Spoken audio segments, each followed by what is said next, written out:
Yesterday's the eighth chapter started with questions by Arjuna. He asked 8 questions. What is Brahman? What is Adhyatma? What is Karma? What is Adi Yajna, Adi Bhuta, Adi Daiva? And how does the Adi Yajna reside? And what is the Prayana Kala? So these are the 8 questions asked by Arjuna, and Krishna has answered them each one by one, saying what is the Brahman? Brahman is the living entity, eternal.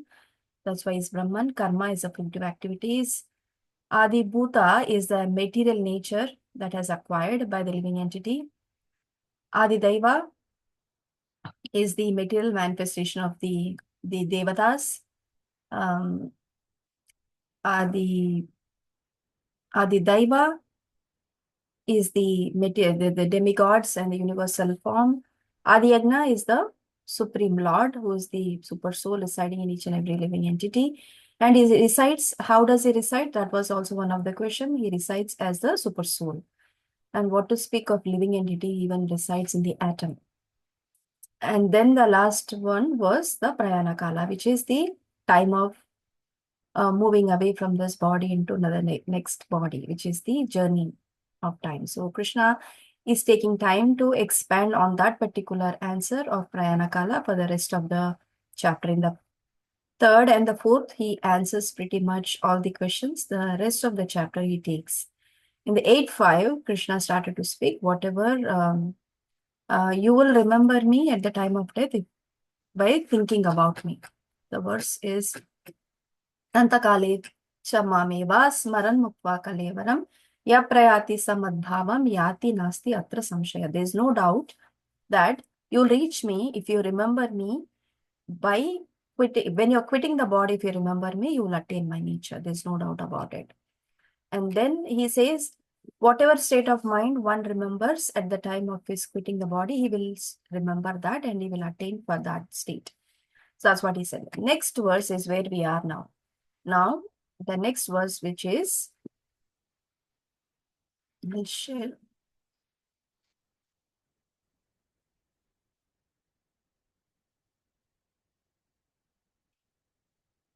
Tasmad sarveshu kaleshu mamanushramayudhya cha mayarpita manu buddhir mame vashyasi asamshayah. Therefore, Arjuna, you should always think of me in the form of Krishna. At the same time, carry out your prescribed duty of fighting. With your activities dedicated to me and your mind and intelligence fixed on me, you will attain me without doubt. Another time he is saying without doubt, asamshayaha. And in the fifth verse also he shall, yati nasti. Nasti in this itself, atra samshaya, without doubt. There's no doubt about it. And now he is saying, Mam evashasi asamshaya. You will attain me without any doubt, beyond a doubt. So he is telling Arjuna to now think of me and fight. So you will not incur any sin. You will not have any loss of enjoyment. You will not, whatever Arjuna had doubts in the beginning of in the middle of the first and the second chapters, he gives 5 reasons why he does not want to fight. He is overcome by compassion. He fears the loss of enjoyment. He fears the loss of his family members, and he fears the loss of traditional values. And he will incur sin because he is killing his worshipable people. That's what he gives various reasons. Now, Krishna is telling, if you fight thinking of me, none of this is going to happen because you will attain my nature or you will attain that supreme destination. So don't worry, Arjuna, just think of me and fight. So Arjuna was a Kshatriya, so he had the duty of fighting. What about us? Do we have the duty of fighting? What are our duties?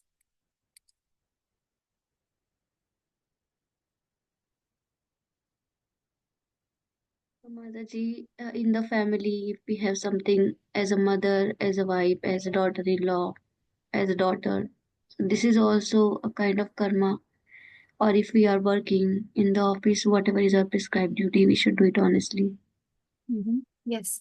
So Arjuna had the duty to fight. We all have our own duties. We don't have the duty of fighting, but it's not less than that. Like we have to fight with the material nature, we have to fight with our own mind and intelligence at times. It is telling us something to do and we are doing something. We have to do something because of the time and the situation. But then that's also no less than fighting. So we all have to do our duties and fight. And that's what Krishna is telling us through Arjuna, that we all have to engage in our activities and do our duties. So one may think, how can we think of Krishna at the same time when we are doing the duty? Is that possible for us? Like, was Arjuna thinking of Krishna leaving aside his duty? In the sense, like, if you have to think of Krishna or chant Hare Krishna, you'll have to really dedicate some time rather than, So how will that come? That will come with practice. So these are all pure devotees. For them, Krishna doesn't leave their mind even for a second. We've seen how gopis struggle to forget Krishna. It's not possible for them. So they are all in an elevated state. So they'll remember Krishna constantly, incessantly.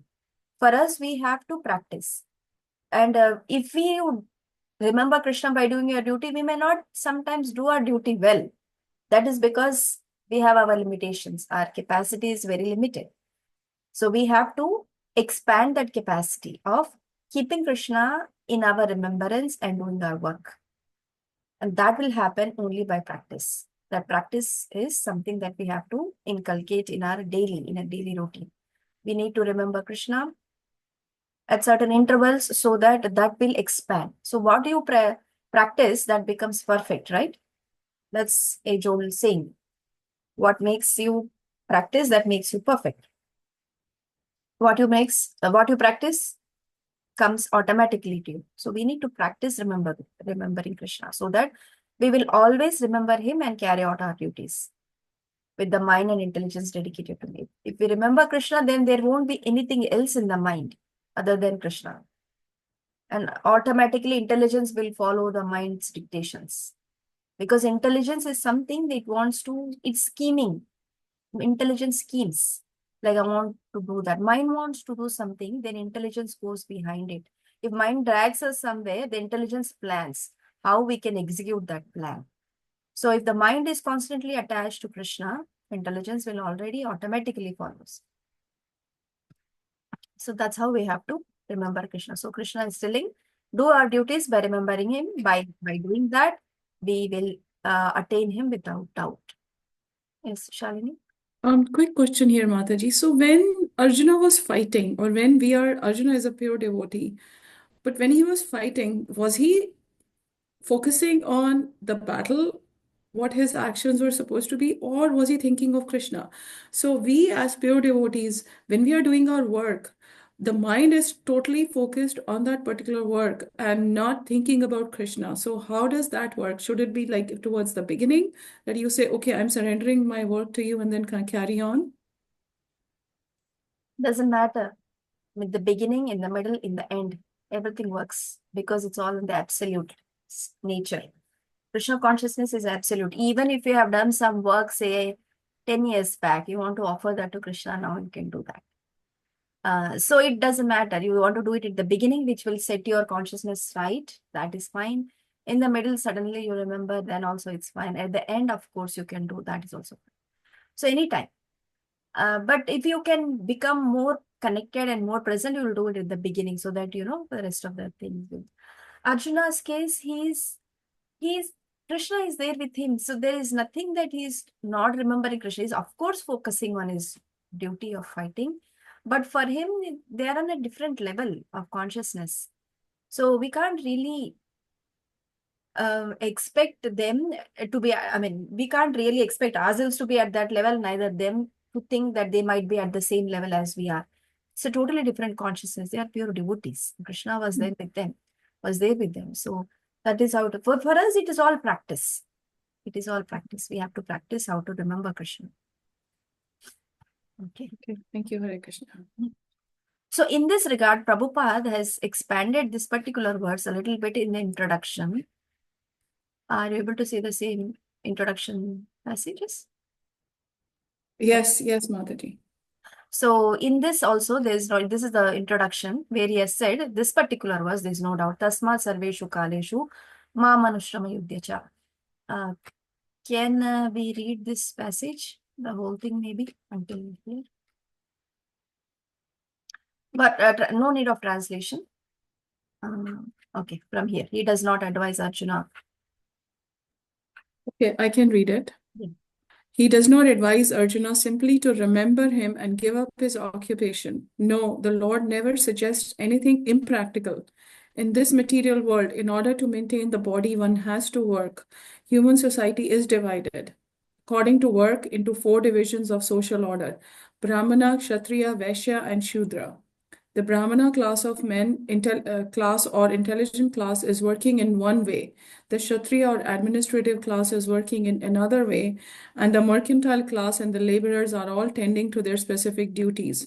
In the human society, whether one is a laborer, merchant, administrator, or farmer, or even if one belongs to the highest class and is a literary man, a scientist, or a theologian, he has to work in order to maintain his existence.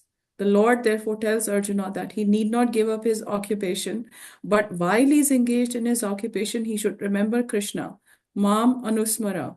If he doesn't practice remembering Krishna while he's struggling for existence, then it will not be possible for him to remember Krishna at the time of death. Lord Chaitanya also advises this. He says, Kirtaniya Sada Hari. One should practice chanting the names of the Lord always. The names of the Lord and the Lord are non-different. So Lord Krishna's instructions to Arjuna to remember me and Lord Chaitanya's injunction to always chant the names of Lord Krishna are the same instruction. There is no difference because Krishna and Krishna's name are non-different. In the absolute status, there is no difference between reference and referent.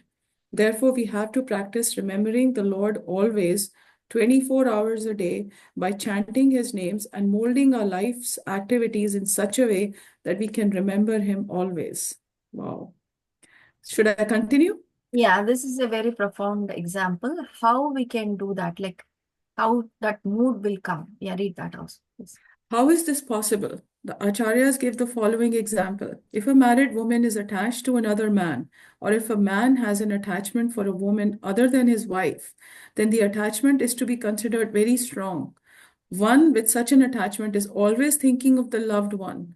The wife who's thinking of her lover is always thinking of meeting him, even while she's carrying out her household chores. In fact, she carries out her household work even more carefully so her husband will not suspect her attachment. Similarly, we should always remember the supreme lover, Sri Krishna, and at the same time perform our material duties very nicely. A strong sense of love is required here. If we have a strong sense of love for the Supreme Lord, then we can discharge our duty and at the same time remember Him. But we have to develop that sense of love. Wow. So this attachment of a paramar to his lover, you can, it's in the mundane example, but it's making a very good point, right? That attachment is stronger than a married the attachment in the marriage. So how the person who is in attachment to the paramour carry out their duties is without getting any doubt. They do it because they want to meet the lover. They are constantly thinking and planning and all that. So their duties that are on hand gets done very quickly, very efficiently, so that all the time they can focus and they can go and spend with the lovers. So that's how it is. So we have to carry our duties in the same way. Our duty is to just finish our business here, but our main business is to be with Krishna or remember Krishna, chant Krishna's names. If we can develop that attachment, that's perfection of life. So we also saw that if we don't struggle right now while we are practicing remembering Krishna, we will not get that remembrance at the end of the life. So that struggle is important. However, we are struggling by remembering him, by chanting his names, reading his books, or doing service, and so on. So we have to, so when the sense of love is strong, the attachment naturally happens. We love our family members. That's why automatically we go to them in the thoughts, in the doing anything for them that they like, and so on. So why do we love? And how the love continues to exist is because we do service to them, right? When we do service to someone, attachment develops.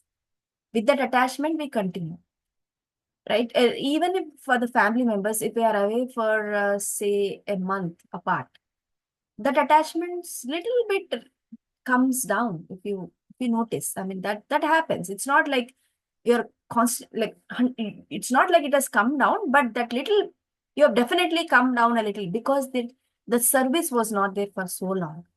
So when you do service, you get the attachment on that person. Automatically it happens. When you keep serving someone, the attachment happens, and the attachment converts into love, and that's what we want for Krishna, that love, that attachment.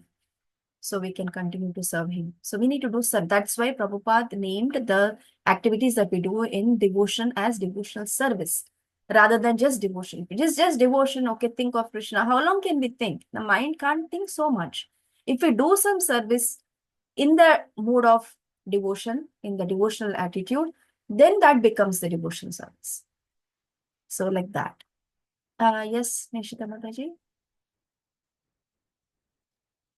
Hare Krishna Mataji. So, this may be like somewhat weird question, but I just wanted to know, I mean, so here Prabhupada uses this example. Like, why is he not using the example of a husband or a wife attachment or any other attachment? Like, why this?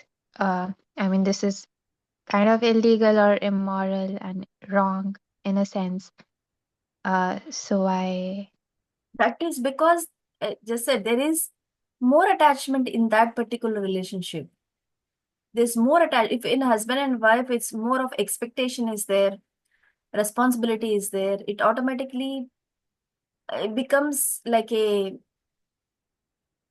um, it becomes on a routine level with the husband, with the family members. They are not talking about the children because again, the purest love that we can imagine in this material world is that of a mother to its young baby. So that's the purest love. So it's not about the mother and the child relationship, it's the conjugal relationship when the attachment between husband and wife is there. But when the husband or wife goes out of the marriage, that attachment, why did they go out, is because they have considered that attachment more than the existing attachment or the existing relationship with the husband or wife. That's why they are going out. Otherwise, who would go out between husband and wife? Who would leave the marriage and go? Because of that attachment is higher than the married attachment, they go out. And that for that reason, it is obviously higher.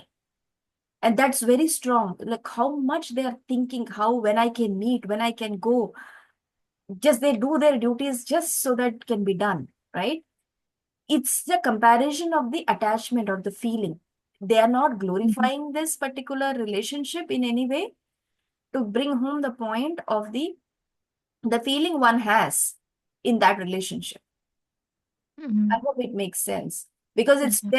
they're not authorizing this is a valid relationship and someone should follow this. This is not the case. Mm-hmm. Case of the attachment, the case of the mood, the case of the love one has in the when it comes to attachment outside the marriage. That's the point. Okay. Yeah, thank you, Mataji. Okay. Krishna. So yeah, so that was on the 7th verse. Now moving to the 8th. Now Krishna continues to speak.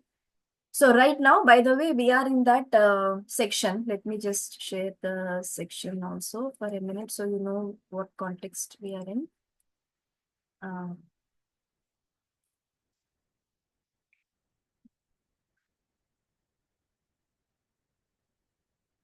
We are first 4 verses is Arjuna's questions.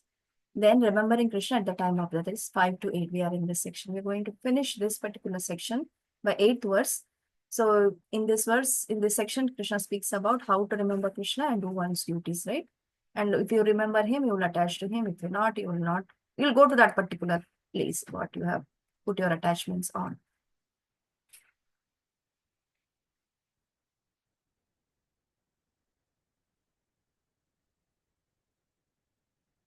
अभ्यासयोगयुक्तेन चेतसा नान्यगामिना paramam purusham divyam yati patanu chintayan.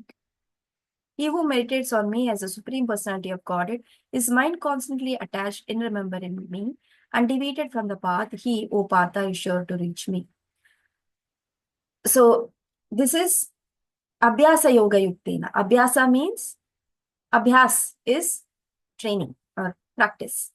So, Abhyasa Yoga Yuktena, by being in practice of meditation, being engaged in the mind and intelligence, constantly undeviated from the path, you're sure. So there is a repetition in between these verses, like Krishna speaks this verse again repeatedly, just because to stress the point.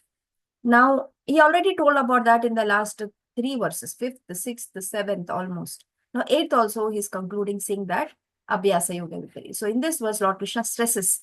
Why the repetition? Just to stress importance of remembering him. One's memory of Krishna is revived by chanting the Mahamantra Hare Krishna. So in the absolute realm, we said there's no difference between the reference and the referent, between the name and the namee, which is Krishna. Krishna and the holy name are same. So if you remembrance of Krishna is to chant the holy name of Krishna. If you just chant Hare Krishna, you're automatically remembering Krishna. So that is how it is. So we don't have to explicitly make another attempt how to remember Krishna. Oh, he is 300, 400 form or 200 form. How is he standing? What that comes on the mental speculation platform. It becomes mental speculation. So you're speculating what it is not.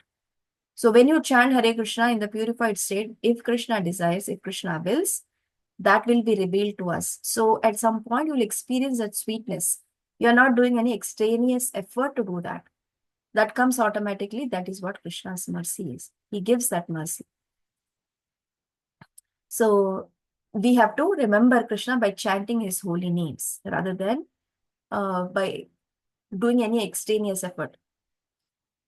And it can happen to different forms of the Lord, not Krishna. If someone is attached to Narayana, if someone is attached to Nrsimha, that is all fine. It is all bona fide and they are all Vaikuntha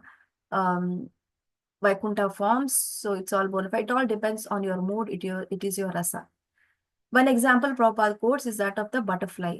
Caterpillar, if it remembers on remembering butterfly, the caterpillar becomes a butterfly. By thinking constantly on the butterfly, the caterpillar becomes a butterfly. So that is something in the material nature. If this can happen in the material realm, why can't it happen in the spiritual realm? If you constantly think of Krishna by chanting his name, you'll similarly obtain his bodily features at the end of one life, or whatever is the desire and whatever Krishna awards. So that's the example again Prabhupada has taken here. So this ends that second section of remembering Krishna at the time of death. Now the third section that we have is remembering Krishna by Yoga Mishra Bhakti, 9 to 13. So we have to complete this particular section today, 9 to 13 verses. Yoga Mishra Bhakti. So sometimes there will be mixed devotion. It's not pure devotion. And Krishna is fine if you have mixed devotion in the sense of Yoga Mishra. Like we have different types of bhaktis that we have saw in last 2 chapters, right? 6th, 7th, and 6th onwards, or even before that. It talks about the Jnani, the 4th chapter, 5th chapter, 6th chapter, Dhyana Yoga, Ashtanga Yoga, how to develop. And in the 7th chapter, we have four types of devotees in one verse, and another 2 to 3 types, liberation, Mokshakami, Pure Bhakta, and so on. So we have heard different types of yogas. So Krishna is encouraging or not leaving that sect of the devotees who are attached to that particular form of yoga process. Just like that. So they are also encouraged to remember Krishna. But he will also say at the end of the 14th or 13th chapter verse that it is hard. That is hard, whereas Bhakti is Sulabha. Bhakti is always Sulabha. Krishna encourages, Krishna reiterates this point. Even though in the 6th chapter, he gave entire process of Ashtanga Yoga. At the end of the verse, at the end of the chapter, he talks about the yogi who thinks of him, which is most easy than the other processes, because other processes are very hard, and during the Kali Yuga, it is even more harder. So that's what now he's going to speak about the Bhakti, the Mishra Bhakti, Karma Mishra Bhakti or Yoga Mishra Bhakti. Yes, Palak, Mataji. Hare Krishna, Mataji. Mataji, in the last verse, it's written having the same bodily constitution as Krishna. What Hmm? does that mean? Yeah, there are four types of liberations, muktis that we have. Sayuja, Sarupya, Salokya, Srashti. There is a verse also that describes Sarupya is same bodily features. Vaikuntavasis have same bodily features as Vishnu. They all have four-handed forms. Only difference is Krishna has his bodily hairs on his chest in golden color and he has a Kaustubh jewel on his neck. Srivatsta and Kaustubh, those are the two differentiation between the Vaikuntavasis and the Vishnu there. Everyone is in the same bodily forms. That is Sarupya. Salokya is sharing the same planet as Krishna. Sastri is getting the Sahyuja is merging in his eternal form. Srashti is, I think, getting the same opulence as Krishna. So that's how it is, like opulence. There's a verse we can find out also. In the Bhagavatam it comes. Someone can find that quickly. We just search in Google in database. Sarupya star that like that will come up.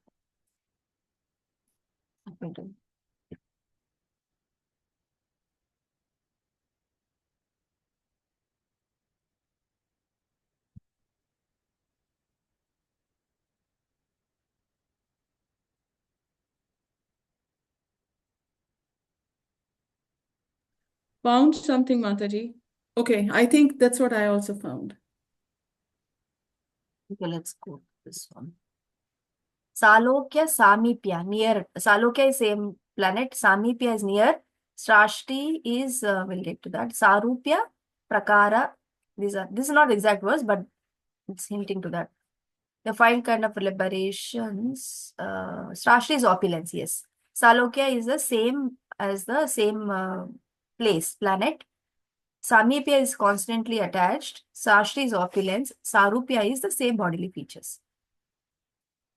And Sayuja is merging in the effulgence. That's not recommended.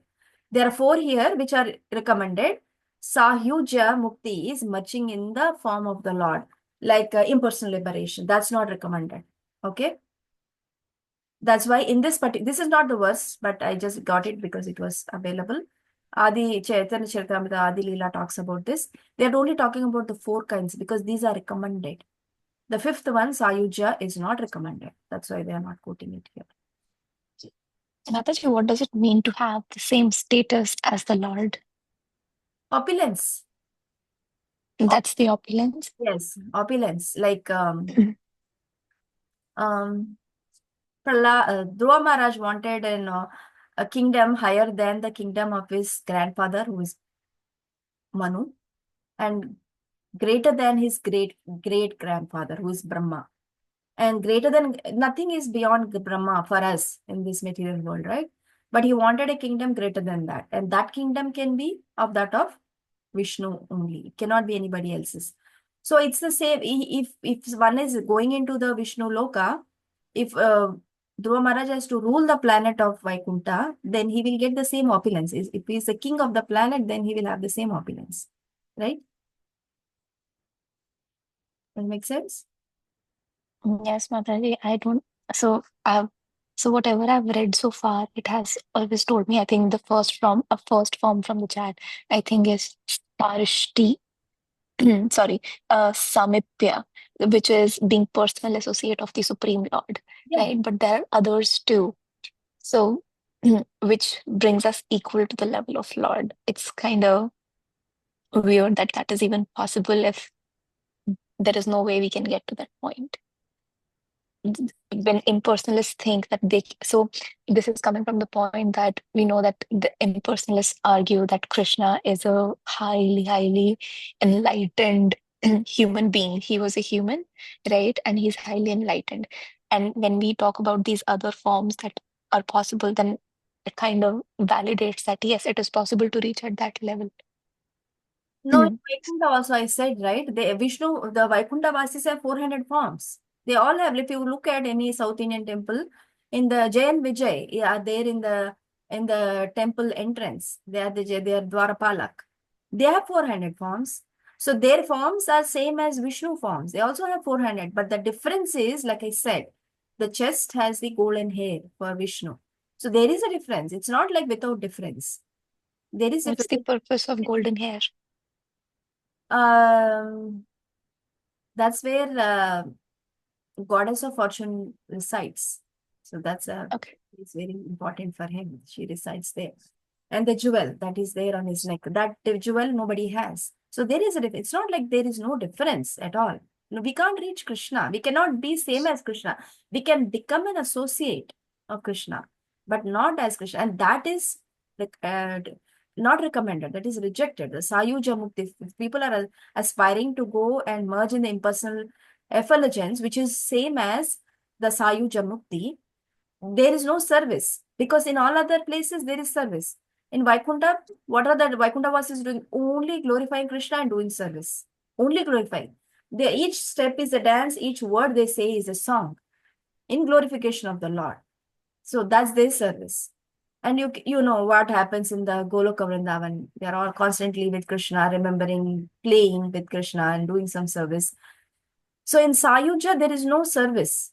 That's the difference between the other kinds of in the upcoming verses also we'll speak about. Krishna speaks about the Bhakti Yoga Mishra Bhakti, where this is for those, and also talks about the different chakras that we are going to go into, where the yogis are meditating on those chakras to liberate themselves. And when the liberation happens, they go and merge in the impersonal effulgence. And Krishna devotees also can employ some of these practices if that helps them in their concentration on Krishna, if that helps. Otherwise, no. If it is endurance, it is not recommended. If it helps for them to continue their practices in Krishna consciousness, it is recommended, and we can also do.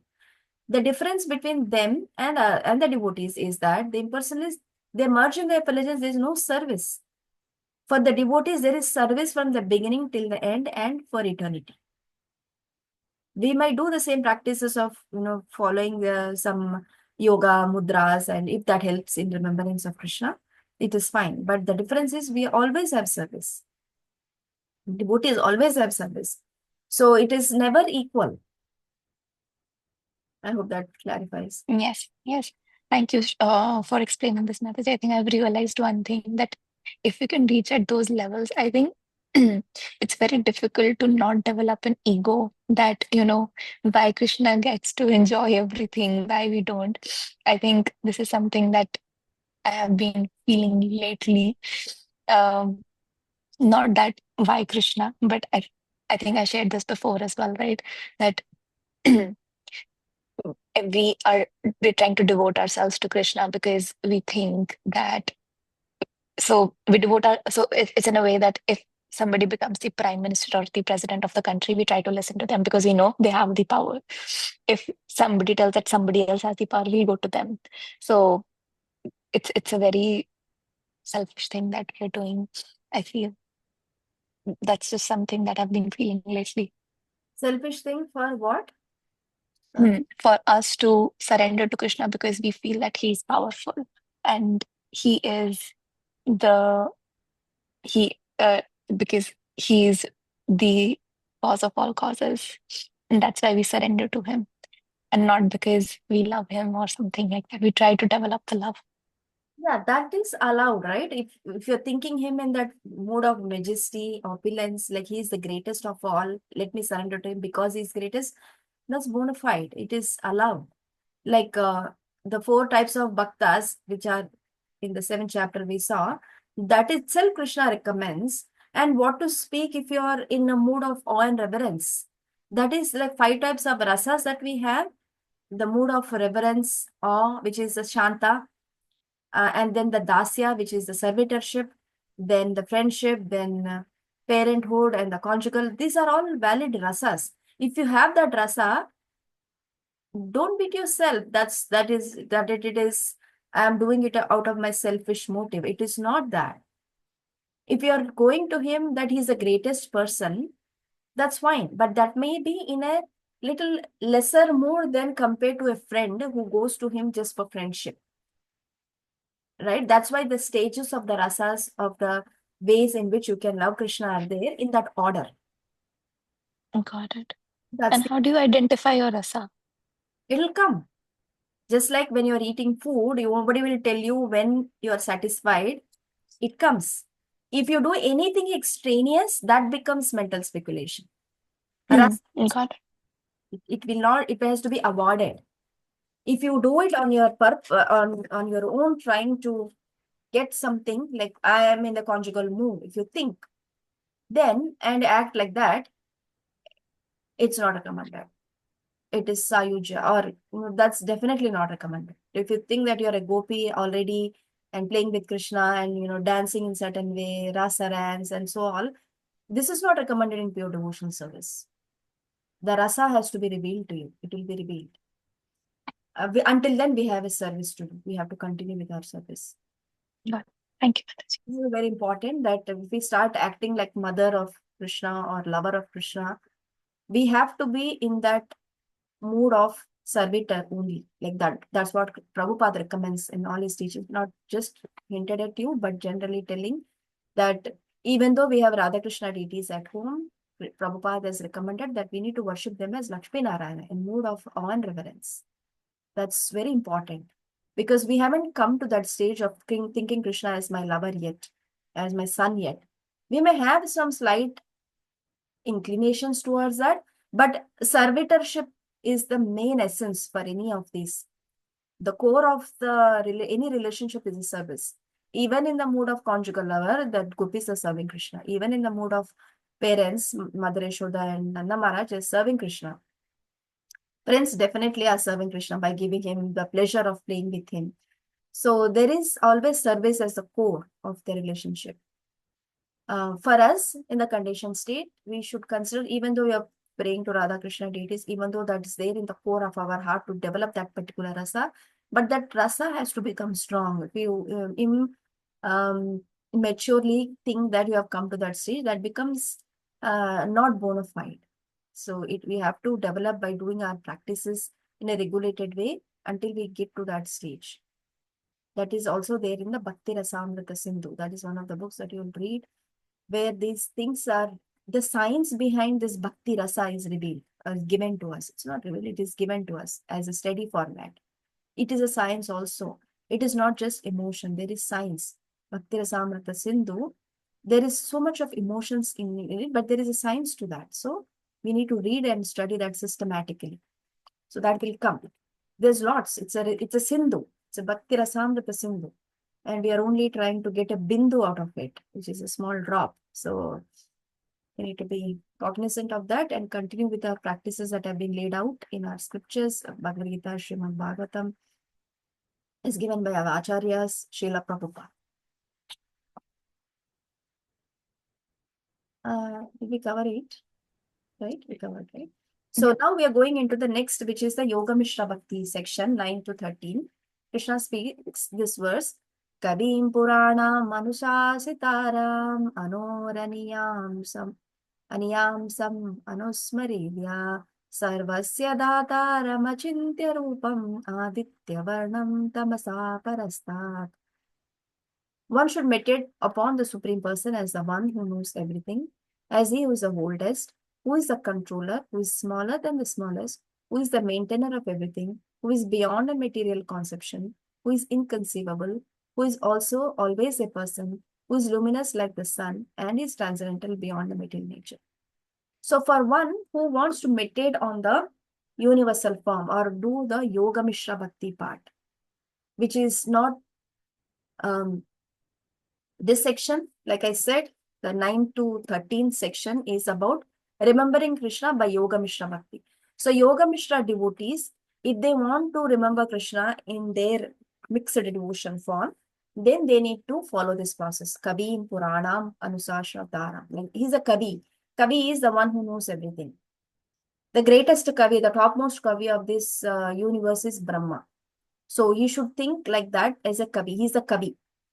Okay, Puranam is the oldest.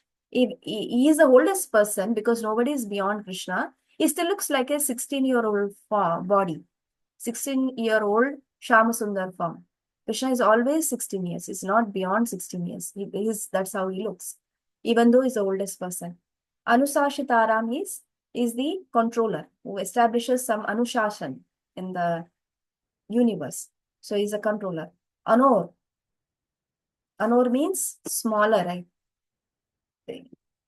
Anor than the atom. Anor is the atom. Anu is atom and smaller than the atom.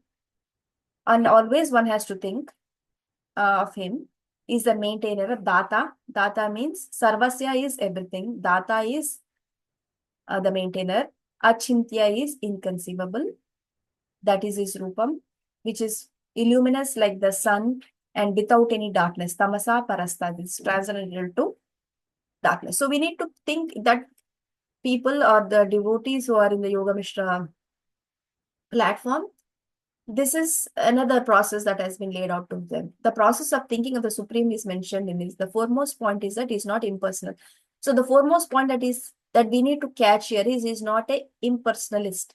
He's not an impersonal Jyoti, Brahma Jyoti, not impersonalist, but he is a person.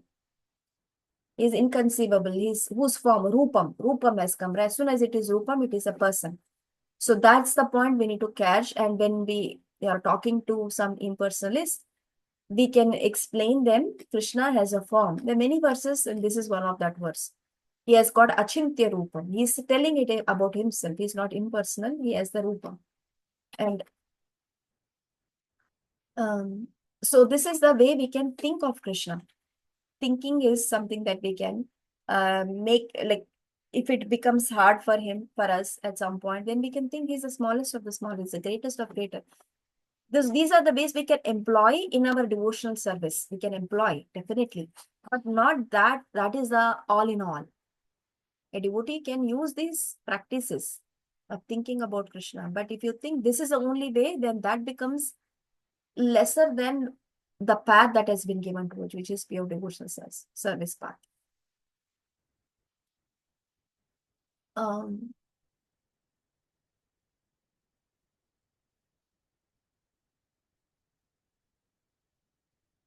I think that's the points in this particular, like I said, who is a Kavi and all. The Prabhupada expands. He's a Purusha for sure. And like that. So this is the starting point for the Yoga Mishra Bhaktas to think that in any other form other than the pure devotion form. Now in this verse, Krishna speaks about, next verse 10, Prayana Kale Manasa Chalena Bhaktya Yukto Yoga Balena Chaiva Bruvor Madhye Pranam Aveshya Samyat Satam Param Purusham Upaiti Divyam. One who at the time of death fixes his life hair between the eyebrows and by the strength of yoga, with an undivided mind, engages himself in remembering the Supreme Lord in full devotion, will certainly attain to the Supreme Personality of Godhead.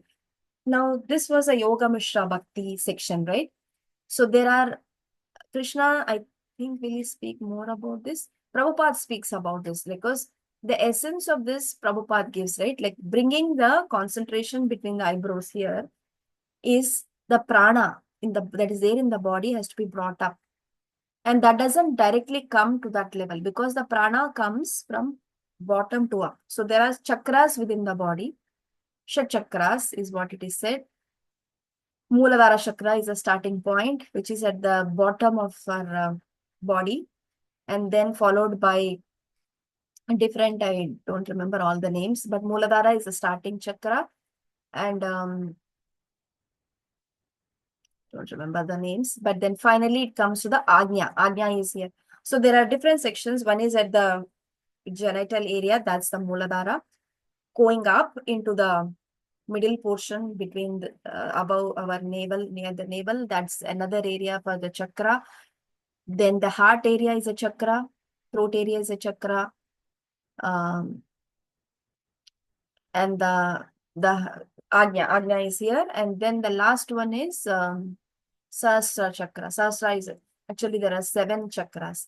Sat chakra is what it is said, but there is a 7th one which is a Sahasra chakra, which is at the top of the head.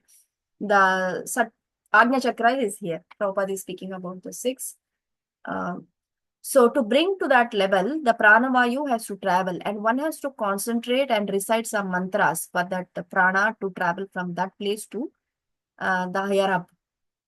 So and by then, if you remember Krishna, by keeping your concentration between the 2 eyebrows and read the body or engage your mind in that concentration, then you will attain Krishna. So this is a process. This is also a process, right? Remembering Krishna by chanting his holy names with attention, that is the process that we are being taught. But Krishna is also talking about this other process where the chakras, the energy levels within the body have to be concentrated so that they get purified and the energy travels on the top, where with that purified energy, you remember, you concentrate on the form of the Lord or on Krishna in full devotion, then you will attain him. This is also one way to attain Krishna. However, Krishna speaks, Yadaksharam Veda Vido Vadanti Vishanti Yad Atayo Vitaragaha Yadachinta Yad Ichantu Brahmacharyam Charanti Tatte Padam Sangrahena Pravakshe Yadaksharam. So, in that concentrated mind, Aksharam is the syllable Om. So, the syllable Om has to be chanted by being conversant in the Vedas, Veda Vida Vido Vadanti. That akshar, in that concentrated mind of bringing all the pranavayu up until the Agnya Chakra, concentrating on the mind and reciting the syllable Om, having known all the Vedas, renouncing your, with a renounced state of mind, Vitaraga, okay, then not desiring anything, Ichanta Brahmacharyam. Brahmacharyam is celibacy, practicing celibacy, not desiring anything. If you can come to that stage, that's great. So that's what persons who are learned in Vedas, who utter Omkara and who are great sages in the renounced order enter into Brahman. Desiring such perfection, one practices celibacy. I shall now briefly explain to you this process by which one may attain salvation. So this process is also recommended by Krishna here, like I said, right? The Satchakra Yoga process, the remembering Krishna by bringing the Pranavayu, remembering, reciting the Omkara, having known all the Vedas, and practicing celibacy, with giving up all the desires, one can enter into Brahman. And that is also another way for obtaining salvation. Okay. Okay, let's read something. Yeah. Let's read this part because Prabhupada, see what Prabhupada concludes at every chapter, at every verse, is the essence of that. Even though there is so much spoken in that verse, and Krishna is only speaking about liberation in this other process of Mishra Bhakti, Prabhupada concludes it by the way of chanting of Hare Krishna Mahamantra. Okay, this is how pure devotee brings us to the right path of always not deviating from the path even for a minute. Let's read this complete purport. Can I read, Mataji? Yes, please go ahead. Lord Shri Krishna has recommended to Arjuna the practice of Sat Chakra Yoga, in which one places the air of life between the eyebrows. Taking it for granted that Arjuna might not know how to practice Sat Chakra Yoga, the Lord explains the process in the following verses. The Lord says that Brahman, or the one without a second, has various manifestations and features. Especially for the impersonalist, the Akshara or Omkara, the syllable Om, is identical with Brahman. Krishna here explains the impersonal Brahman into which the renounced order of sages entered. In the Vedic system of knowledge, students from the very beginning are taught to vibrate Om and learn of the ultimate impersonal Brahman by living with the spiritual master in complete celibacy. In this way, they realize two of Brahman's features. This practice is very essential for the student's advancement in spiritual life, but at the moment, such brahmachari, unmarried celibate life is not at all possible. The social construction of the world has changed so much that there is no possibility of one's practicing celibacy from the beginning of student life. Throughout the world, there are many institutions for different departments of knowledge, but there is no recognized institution where students can be educated in the brahmachari principles. Unless one practices celibacy, advancement in spiritual life is very difficult. Therefore, Lord Chaitanya has announced, according to the scriptural injunctions of this age of Kali, that in this age no process of realizing the Supreme is possible except the chanting of the holy names of Lord Krishna. Hare Krishna, Krishna Krishna, Hare Hare, Hare Rama, Rama Rama, Hare Hare. Okay. So this is a basic process, right? To be celibate, to chant the Omkara, to give up all the desires. The yogi who's practicing the chakra process of yoga process, they will develop this process and attain liberation. Okay. Now, is that and become being celibate? So Prabhupada is rejected that. I mean, he is bringing the point that being celibate in this material world is not possible in the student life, because this is for those yogis in the previous days and time when the students would go to the ashram of the teacher, spiritual master, be celibate, give up all the desires, do service, chant home kara, and that's how they advance in their spiritual life. So that was possible. But in the current day and age, it is not possible for one to be situated as a brahmachari only. That's, we will see how the students are in this current age are progressing towards, right? This is not being possible at this. So for this age of Kali, the best recommended method that has been propagated by Lord Chaitanya is Harer Nama, Hare Nameva Kevalam, Kalau Nasteva, Nasteva, Nasteva, Gatiranyata. The chanting of the holy name of the Lord, the chanting of the holy name of the Lord, the chanting of the holy name of the Lord is the only way. There's no other way, there's no other way, there's no way. This is the meaning of that verse. So Lord Chaitanya has recommended, and that's what Prabhupada is quoting here. So because it is very hard to have this kind of a lifestyle of doing this yoga process, being celibate, know all the Vedas, essence of the Vedas, then give up all the desires, bring your concentration on the eyebrows, between the eyebrows and concentrate on utter, then you will make the progress in the spiritual life. That is very hard. Better is to engage all our senses in the service of the Lord and chant Hare Krishna Mantra. That's recommended in this age. That's the point in this verse. Even though Krishna is recommending, Prabhupada has clearly made it like chanting of the holy name is the best in this process, in this day and age. Yes, Debbie? Krishna Mataji, I just have a question about the previous verse, 8.10, where it was mentioned by those practicing the Yoga Mishra Bhakti process, the prana, their energy force goes through the 7 chakras and they concentrate on the Lord and they attain the Brahman. I wanted to ask you, does that mean they have an impersonalist view, and that means they also have a chance to fall down because they're not going to Golok Vrindavan, they're not going to Vaikuntha because they're focusing on that aspect of the Lord? Are they the same as like the Ashtanga yogis or the Jnana yogis who meditate on the Lord and then they go into the impersonalist Brahman effulgence? Are they the same level? They can also get liberated if they think on Krishna's form in that state. If they are devotees in the personal feature of the praying to the Lord in the personal feature, they can go back to Krishna Loka. But if they're thinking on the impersonal Brahman aspect, then they'll go to impersonal Brahma Jyoti, which there is a risk of falling down from there. So they have 2 options then. They can go to Brahman effulgence or they can go to Golok, Vrindavan, and Vaikuntha based on what they focus on. Focus and what they have practiced throughout their life. So they have to do devotional service as well, bhakti, not only this yoga process. In that yoga process, they're just concentrating on the Lord. It's a yoga process where concentration on the Lord is there, but there's no active service. There's no active service. That becomes hard for them to concentrate for such long time. That's the point. That's the negative side of that. And when you are actively serving or using all your senses in the service of the Lord and chanting Hare Krishna, it becomes easy.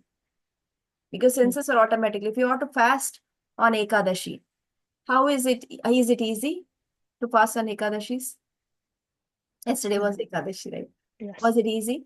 It was No. because on Janmashtami, if you are totally busy in services throughout the day passes because you have to fast on Janmashtami. So it becomes easy. If you're just concentrating on one place, sitting down and concentrating, how much can you do?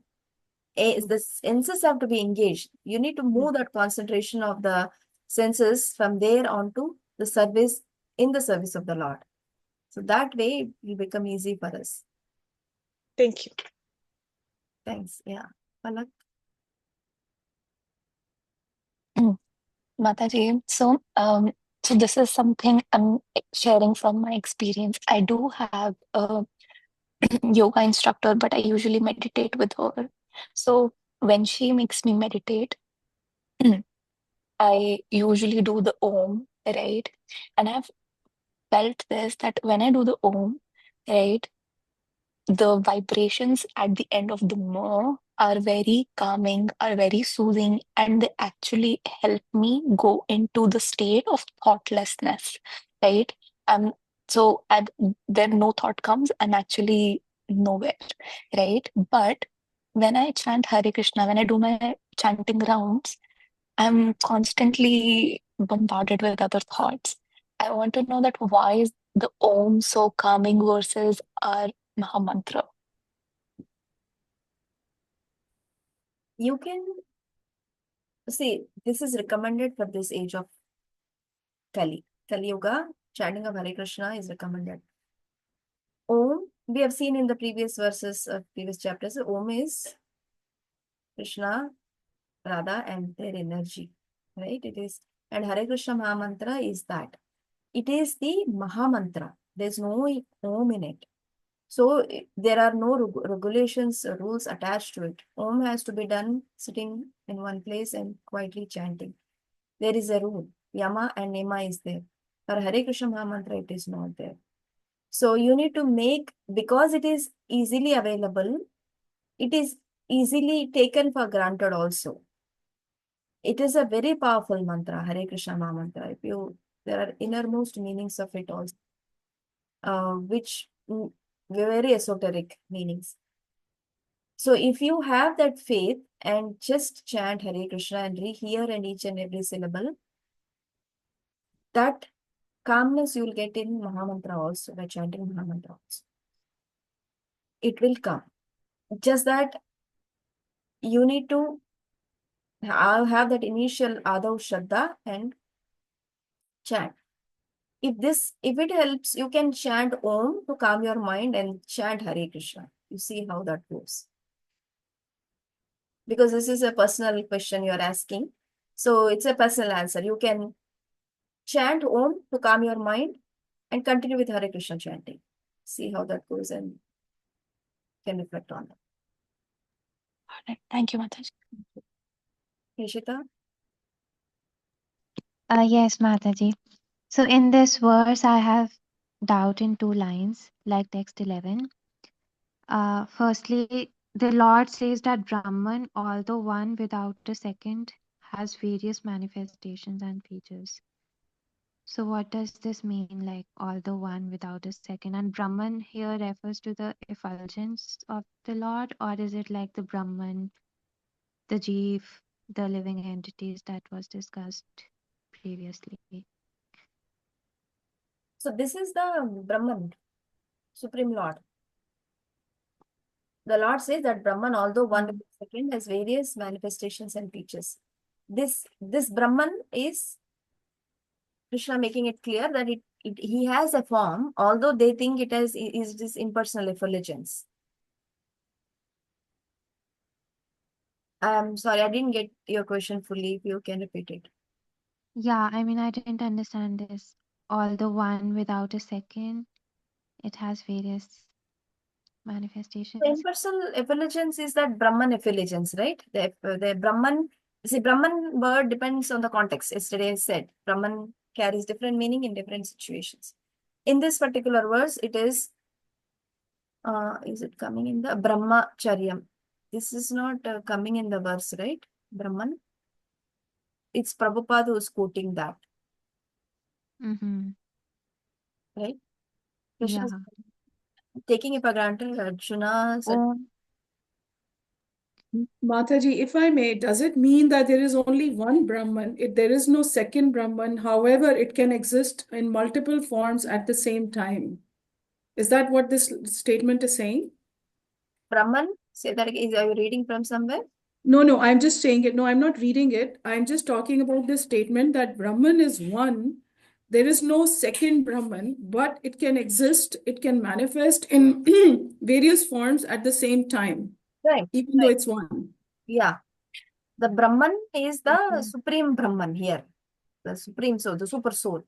He can exist in the super soul. He can exist as a impersonal Mm-hmm. entity. Bhagavan also. He has many manifestations. So there are unlimited Vaikuntha forms, right? Like we discussed. It's not Krishna expands himself into unlimited forms. Can be limitless also. He'll expand. There are various manifestations. They appear in different features, different. But this particular Brahman is making distinction between that impersonal Brahman and the Brahman which are manifested in different ways. The impersonalist is concentrating on that impersonal Brahman and they are only thinking of Brahma Jyoti and vibrating on Om. Mm-hmm. Okay. And similarly, like I also wanted to know, in the second paragraph, it is written like, in this way, they are taught to vibrate Om, and in this way, they realize two of Brahman's features. So, what, like, does it refer to, or uh, this whole paragraph is like for? In this way, they realize two of Brahman. This practice is essential for students' advancement. But you mean to say this line? In this way, they realize Yes. two Brahman features. The two Brahman features is the soul and the super soul. That the soul is distinct from the super soul, right? There are two. It's always two. It's never one. That is, when we say it is only one, that is impersonalism. You are same as the supreme soul is impersonalism, that concept. There is always a person and the supreme person, soul and the super soul, Brahman and Parabrahman. So the Brahman has two features, the Brahman and the Parabrahman. That is the two. So one who the student who concentrates, he will get that realization that I am not alone, I am part and parcel of the Supreme Lord. That is a devotee realization. But they have I am say I am Brahman, I am Brahmasmi, and there is Supreme Brahman also. Okay.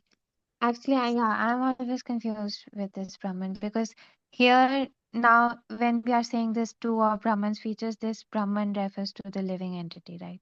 And not like the. Yeah, he is Yeah. the one Brahman is living entity, the other Brahman is the Supreme. So Okay. Yeah. Okay. Thank you, Mataji. it's always two. That is our concept. It is never one. It is not what is that? Different schools of thought. We are um, Mayavad, huh?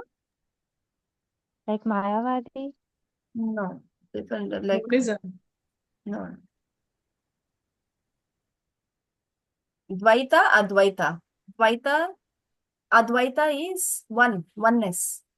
Buddhism. Advaita. There's no two, they say. It's one. But we are Dvaita. Dvaita is two. Now,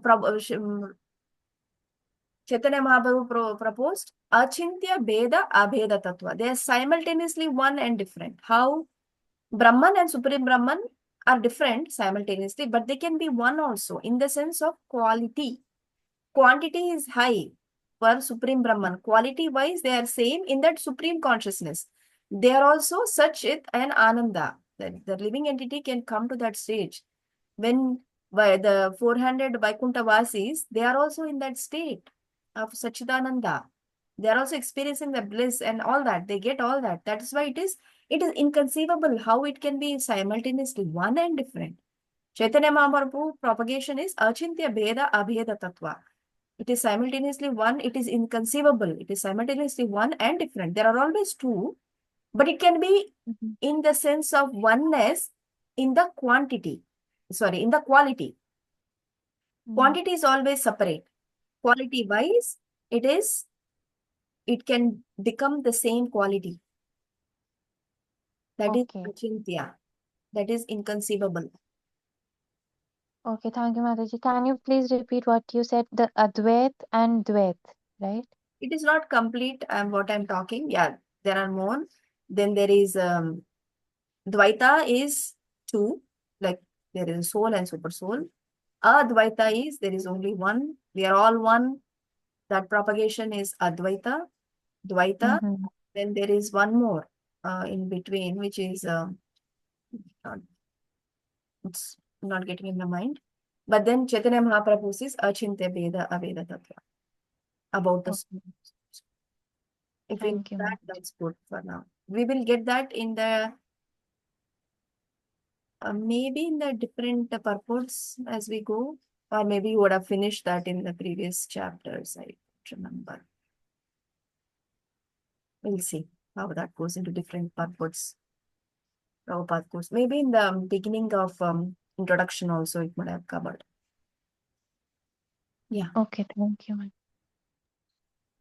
Yes, Shalini. Just a very quick clarification, Mataji. Is it fair to say, you said human beings also original position is Satchidanand. Is it fair to say that the spiritual masters have actually reached almost that Satchidanand state as examples?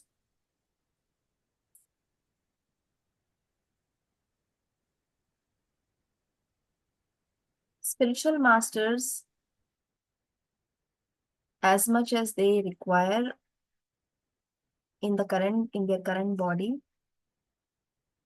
for them to give us the knowledge, they have come to that stage. If one has reached Satchidananda stage, not 1 second they can be here. They are back in the Goloka Vrindavan. Not 1 second they can stay. So I don't want to comment so much on that, but they are definitely very, very elevated personalities, very elevated. They know about you as much as it is required in the service of the Lord, and they are aligned to the teachings.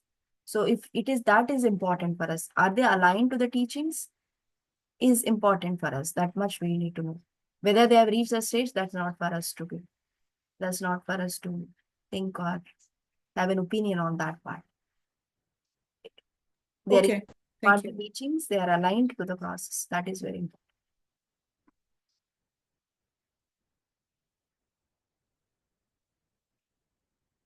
Anything else on this? Yeah. Now, continuing on the same Bhakti Mishra process. सर्वद्वाराणि संयम्य मनोहृदि निरुध्य च मूर्ध्नि आध्यात्मना प्राणम आसितो yogadharanam. Yogic situation is that of detachment from all sensual engagements, closing all the doors of the senses, and fixing the mind on the heart and the life air at the top of the head, one establishes himself in yoga. So, yogic situation is detachment from all sensual enjoyments. Engagement. What are the senses that we have, and what are the engagements of the senses? The different senses is the five senses. We Eyes. have the eyes, the nose, or the nostrils, the ears, the mouth, and the hand for touch. So you touch is one of them. Sight, that's the eyes. Nose to smell, ears to hear, and mouth to taste or to talk. So we use those senses. So in this yoga process, the yogi has to come to that stage of sensual detachment, detaching oneself from that all these five sensual activities, and closing the doors of the senses, and fixing the mind on the heart and the life air on the top of the head. One established. So how hard it is, right? We are detaching from all the sensual engagements, closing all the senses. How can we close the doors of all senses? Eyes are the one thing that we can close. How can you close the nose? How can you clear the ears?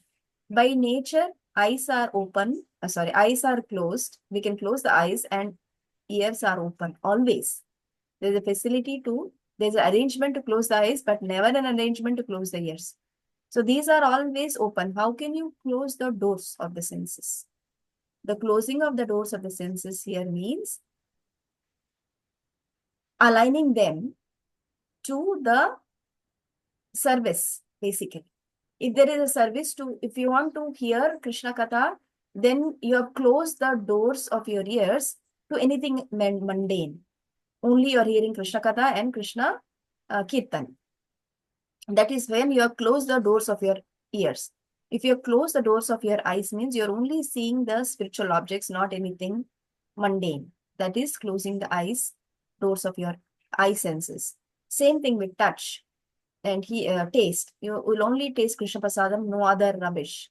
For example, if that is what is the closing the doors of the senses and fixing the mind on the heart, and life air on the top, that Sahasra chakra is when we can establish by becoming like all these processes that Krishna explained up until that starting, bringing the prayavayu onto the eyebrows, concentrating in the Om, knowing all the Vedas, becoming detached from all the enjoying tendencies, being celibate. Then what was the other one, that previous one? Yeah, this is a celibate. And then now closing all the, becoming detached from the sensual engagements, all the senses, and then closing them and concentrating on the life air on the top of your head. That is the yoga system. This is the yoga Mishra Bhakti. One establishes himself in yoga. So, but for the devotees, it is not be cutting off from these senses. The devotees dovetail. Devotees don't detach from these senses. So we eat Krishna Prasad. It's dovetailing our tendency to eat only Krishna Prasadam. Dovetailing our tendency to hear music by hearing Krishna Katha and Krishna Kirtan. Dovetailing our tendency to see something beautiful by viewing Krishna deity and all that. Krishna paraphernalia, and smelling goes the same way. Smelling Krishna's paraphernalia. So this is all, and doing service overall in Krishna's service, this is dovetailing. How long can you keep smelling something? How much long can you only eat? Our tendency to eat, maybe we think we may want to eat a lot. How long? It's still limited, right? Like you may be very hungry and you want to eat the entire, how much can you eat? Even if you are too hungry, can you eat only that much? Say if you are so attached to eating gulab jamun, how many gulab jamuns can you eat? Unlimited? No, one will die. First of all, they cannot eat. So 1, 2, maybe at the max 10, that if it goes too much, 10 is it's a lot. So even if you like something, your tendency to like something and to enjoy that is very, very limited. It's very limited. So in that limited capacity, it's better to engage that in the service of the Lord rather than doing it uncontrollably, right? Not doing it however you want, rather than that. One may want to do so much, but they have only so much limitation to do. So it's better with all these limitations, which all our tendencies, let us engage what we have in the service of the Lord. That's the best method to follow the process and fix the mind. Yes. Hey Krishna Mataji, I just wanted to ask, I was trying to understand if they have bhakti for the Lord, why do they go through this rigorous process instead of bhakti yoga, the devotional process? Is it because they've never been exposed to the pleasure of devotional service, so they think this is the only way they can attain the Lord? Is that why they go through such a vigorous process? When, as you said, there's so many alternatives, they can do what all the devotees do. Why go through all this hardship? Yeah, so this is they are that type of bhaktas, yoga mishra bhakta. They want to do that. Maybe they haven't encountered a pure devotee, or maybe they haven't been exposed to this process. They're just continuing from what they have learned and going on. Right? It's hard to say why they are doing it. It is their tendency, it is their desire, it is how they want it, various ways. So it becomes hard, and then Krishna says, Thank you.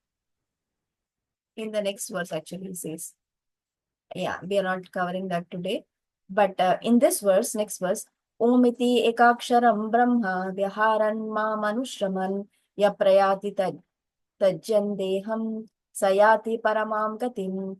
After being situated in this yoga practice and vibrating the sacred syllable Om, the supreme combination of letters, if one thinks of the Supreme Personality of Godhead and quits his body, he will certainly reach the spiritual planets. So this is the process for the Yoga Mishra Bhakta to all that we just explained, we thought, we read. Being celibate, bringing the life air to the top, vibrating syllable Om, knowing the essence of all the Vedas, controlling all the senses, detaching from them, and vibrating the sacred syllable Om in that concentrated mind, one will, if he quits his body, he will reach that spiritual planet. He will also reach the planet. But the process is very rigorous. It's very, very hard, as you have seen, the process of doubting everything, not doing anything, no service, no doing, just detaching from things and vibrating on the Om. It becomes hard, right? And that's what it is said. In this particular verse also, Prabhupada talks about the Hare Krishna Maha Mantra. Let's read this.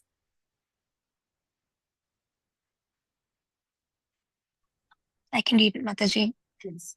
It is clearly stated here that Om, Brahman, and Lord Krishna are not different. The impersonal sound of Krishna is Om, but the sound Hare Krishna contains Om. The chanting of the Hare Krishna mantra is clearly recommended for this age. So, if one quits his body at the end of life chanting Hare Krishna, Krishna Krishna, Hare Hare, Hare Rama, Rama Rama, Hare Hare, he certainly reaches one of the spiritual planets according to the mode of his practice. The devotees of Krishna enter the Krishna planet, Goloka Vrindavan. For the personalists, there are also innumerable other planets known as Vaikuntha planets in the spiritual sky, whereas for the impersonalists remain in the Brahmajyoti. Yeah. So there are impersonalists, there are Vaikuntavasis, there are Krishna Bhaktas. So however is your mood, however you are practicing. So these impersonalists, maybe they didn't get devotee association, or maybe they didn't aspire for it, or they want like it, they like it, so they go into the spiritual intelligence. And if they have developed another rasa in worship other than Krishna, like other Vaikuntha forms, then that is the place where these devotees go. And Krishna devotees go to Krishna. So in one sense, Om and Hare Krishna are not different. Like we have seen the definition also, Om. Om consists of Krishna, Radha, and the spiritual energies, different energies. That's the impersonal aspect, and one is personal. Hare Krishna Maha Mantra is very, very personal, and it is freely available, and there are no rules and no regulations. Just faith. Give your attention. Om has some regulations. You can employ that to come to Hare Krishna Maha Mantra also. Like you can chant Om to calm your mind if that helps. Definitely it is very potent. It's very, very potent mantra. That Omkara, it's not a mantra, it's Omkara. You can do that. But then if you can come with that purified state of mind, if you can chant Hare Krishna, you will develop the personal relationship. Om is impersonal relationship with the Lord. When you call Krishna, someone by their name, or if you call someone Miss or Mr., how does it feel? It is very impersonal, right? Oh, Mr., oh, Miss. But if they call you by your name, you like it, right?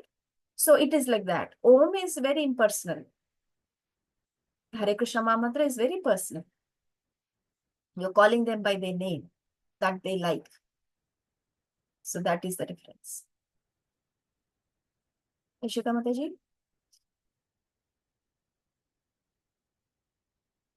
You have your hand up, Yashita. Yes, sorry, I wasn't able to unmute. I just had a small question in last thing. So when they are saying that they are detaching all senses, like, so that yogi is actually detaching, I mean, just as you mentioned, like, it's kind of difficult to think how they are kind of doing that, how they are uh detaching the ears or nose or whatever. Like, do they actually stop Yeah, that? big. For them, because detaching is this not, there's no concept of dovetailing. Detaching means not doing it at all. Okay, so like they are closing their ears Ah, and no. right. We're Oh, going to a place where there is nothing that can okay. explain, right? Okay, yeah, thank you, Mataji. And actually, I had a question with the same like Palak Mataji asked. I am also a bit confused with the bodily constitution as Krishna, and you explained those 5 kinds of liberation. But then, I mean, I'm reading that shloka, but can you please elaborate a little bit like what it means to have the same bodily constitution? Because it's like the Salokya, the first one is mentioned as living on the same planet, which is like Golok Vrindavan. So that is kind of understood, but then living, the second is being an eternal associate, which is also like okay, understandable. But then I don't understand the same bodily constitution as Krishna. Same bodily constitution is what Or you're. maybe just, or maybe yeah, just a little bit elaboration on this part would Oh, help. see, when you look at Prabhupada, right? Practically, we can see. When you look at Prabhupada, devotees have explained in that sometimes that he looks beautiful to them. So the beauty is, Prabhupada is beautiful. So how does it, like, obviously when you look at Prabhupada, it doesn't look that beautiful. But devotees say Prabhupada is beautiful. That beauty exudes. That is because of your relationship with the Lord. So if that is can happen to a person who was there on this planet few years, few decades back, what would be the case of a person who has developed that bodily constitution and they go back to Godhead? They will have the same beauty as that of the Lord and the same bodily features. These Vaikuntha Vasis, again, I'm giving the same example. They are very, very beautiful. Very, very beautiful. Like undescribable beauty. So many jewels, so much of ornaments they wear, but everything in front of their beauty that enhances their beauty, but even without that, they are beautiful. So they have the same bodily features as that of the Lord. In the sense, they become beautiful as that of the Lord. But there are differences, like I said, right? So they, Lord Vaikuntha, in the Vaikuntha, Lord Vishnu has four-handed form. These people also have four-handed forms. Does it help at all? Okay. Yeah, I mean, I'll read more on that, but thank you. Yeah. Was there any other question? Was there any other hand that Actually, I had raised my hand. I just got a realization that I have seen people who are close to their literally on their deathbed. But if you chant Hare Krishna, because they haven't chanted all their life, it's actually disturbing to them rather than calming. So they want this chanting to be stopped. So, we are reading that if one remembers Krishna at the time of death, so that is proof that if one does not remember Krishna at the time of death, even if he has somebody chanting this, it's disturbing to their ears rather than helping them cope with their situation and then attain a bodh. Yeah, yeah, that's true. Please begin, Prabhu. Hare Krishna Mataji. Krishna. Thank you for the wonderful class. So my question was, so in this last verse, in 13th sloka, it's mentioned that whoever remembers Krishna goes to the Goloka Vrindavan or Krishna planet. And it's mentioned that when someone chants Om or pronounces that Om syllable, Krishna is none different than Om or Brahma. So I can go to Krishna. It's mentioned that. So by this process of yoga, through the meditation and chakra, there are many previous yogis or practitioners who have followed this path, and we can see in India or Nepal and such countries, they have their soul left the body from the top of their head. So that's the same process they applied, right? So when someone leaves the body, by this process, they go to the Brahma Jyoti, or they go to the Vaikuntha Loka or Goloka Vrindavan. So what will be the destination? I'm just curious on that matter. Mataji. Done throughout their life, they practice the mood. It all depends. It all depends on the mood they have developed throughout. There was one Maharaj, his name was Mahavishnu Goswami Maharaj. He was 90-year-old sannyasi in ISKCON, second generation Prabhupada disciple, because he met Prabhupada when he was a businessman in London. He couldn't give up because he had duties. So he said, I'll take it up later once my duties are done. Prabhupada by then left, I guess. So he took shelter of a disciple of Prabhupada. He became initiated devotee and he read Bhagavatam and he cultivated so many devotees. He was initiating spiritual master Mahavishnu Goswami Maharaj. At 90 years, he built Rajkot temple in India, Ahmedabad.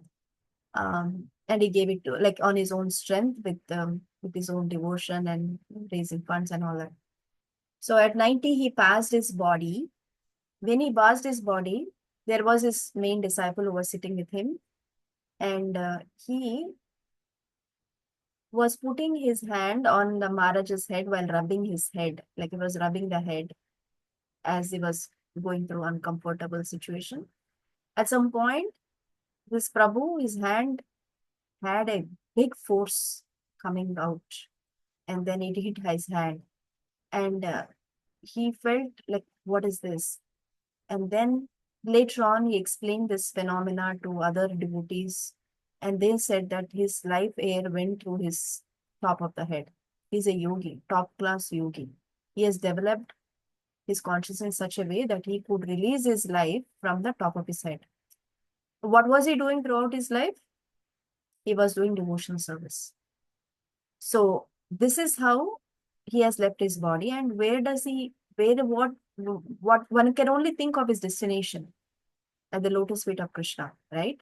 Because of the practices he has followed throughout his life. So I can't tell like that how someone has done some practices throughout their life. If they leave their body in this way, where do they? It all depends on what they have employed in their whole life. What was their mood they have cultivated. So in this case, we can clearly say he has cultivated so many disciples, preached so much Bhagavatam. Bhagavatam was his favorite subject. Constantly reading Bhagavatam. You know what? How he built the temple of Rajkot?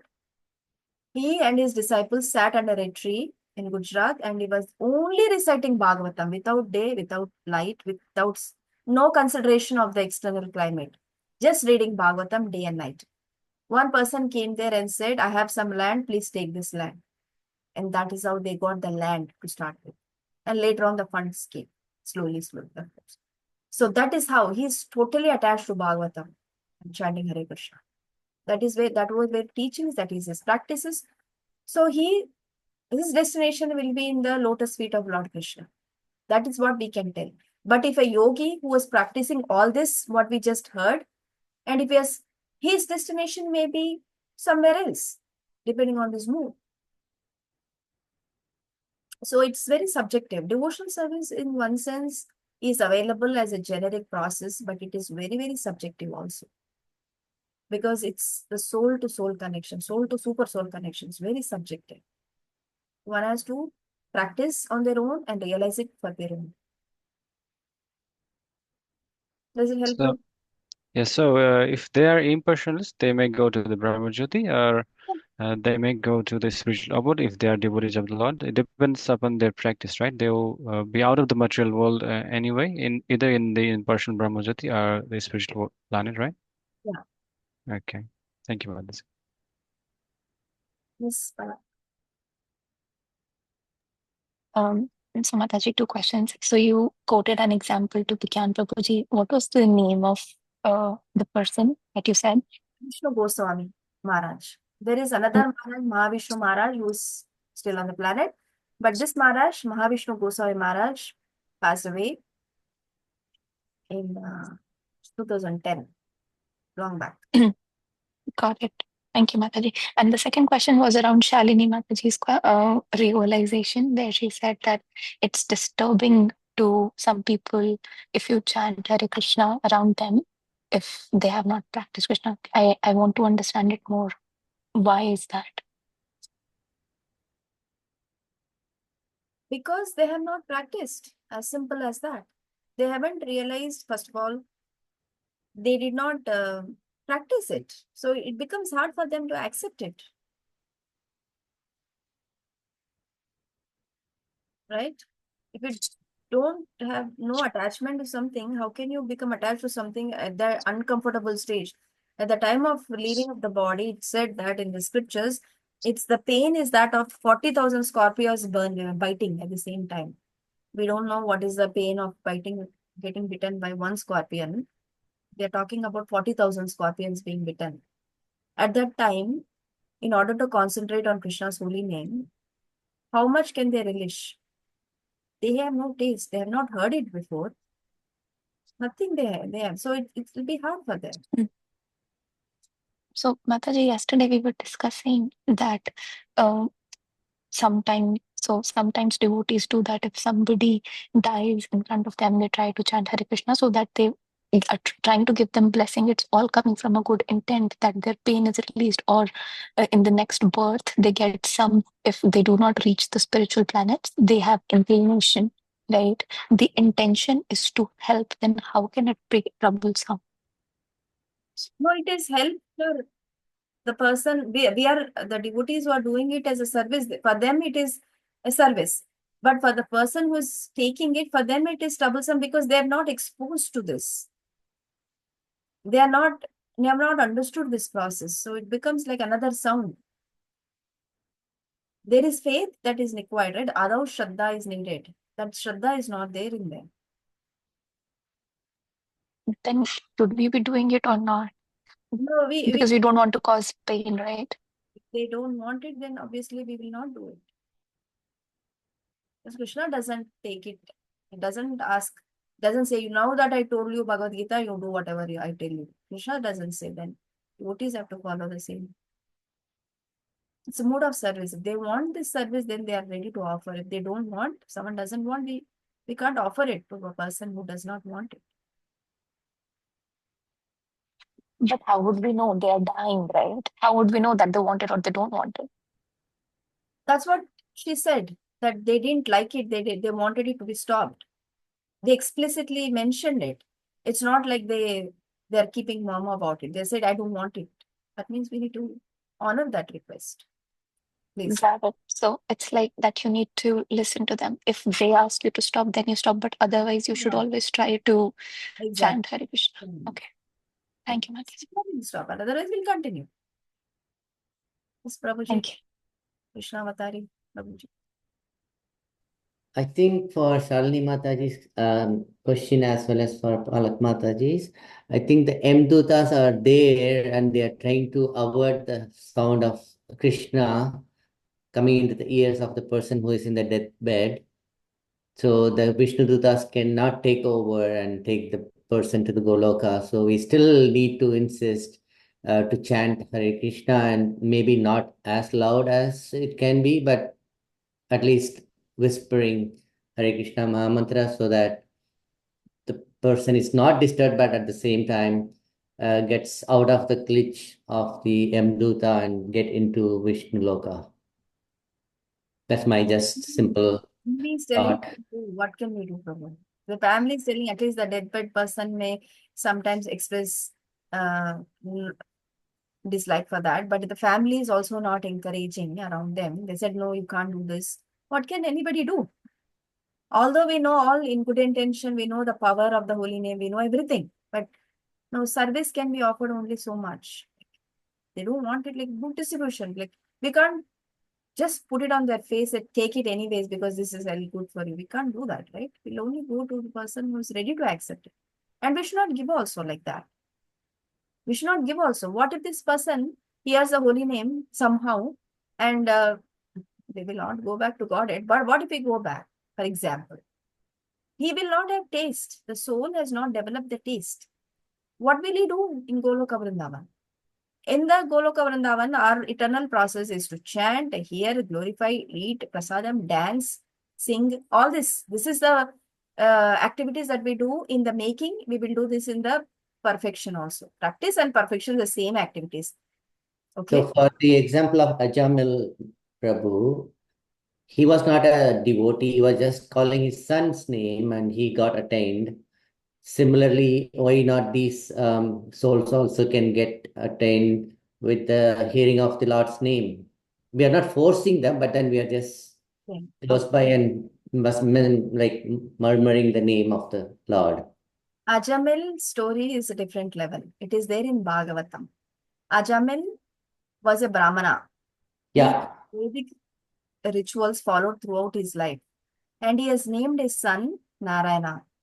So throughout his life, or until the child was born, until the child of the life of the child was small, till the age of the child, he was calling Narayana, Narayana, because he was calling the child. So in that way, he got purified. He was not calling Narayana, Lord Vishnu, Lord Narayana, but he was calling the child Narayana by the name.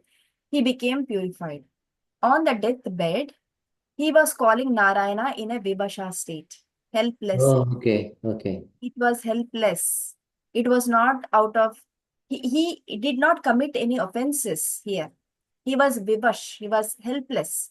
He chanted Narayana name. He was calling intently the sun, but he was helpless.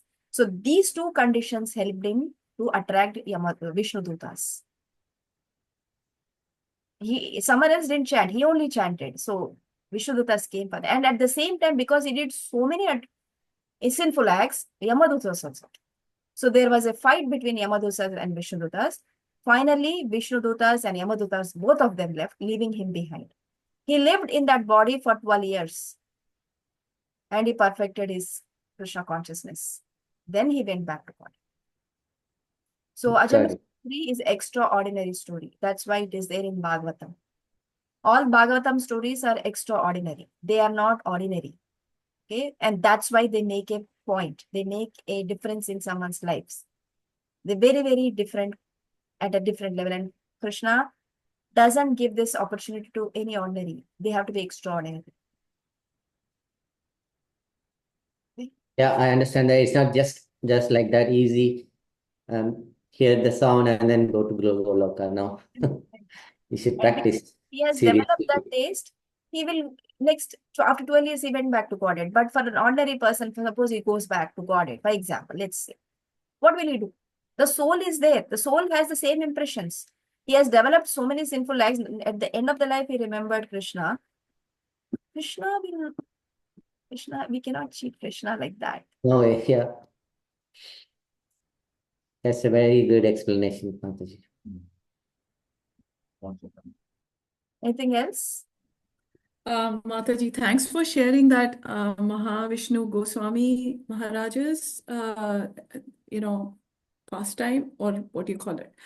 It's a pastime. Because I looked it up It's beautiful. It's very, very inspiring. I just shared the link as well. Never heard of him before, so thanks for sharing that. I've seen him. He's the Really? Oh, first guru. I met him in ISKCON when I just started. He actually used to preach his disciples to chant 15th chapter and 12th chapter every day. I heard it from his disciples and I used to recite 12th and 15th chapter every day without knowing what it is. So he has a big impact on me. As the first spiritual master, I met him.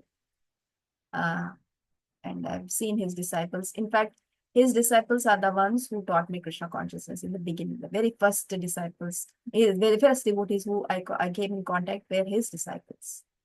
So a very personal, very special place for me, that Maharaj. wow, so fortunate. Thanks for sharing. Mataji, you just said 15th chapter and 12th chapter of Gita. I will stop sharing and stop recording also.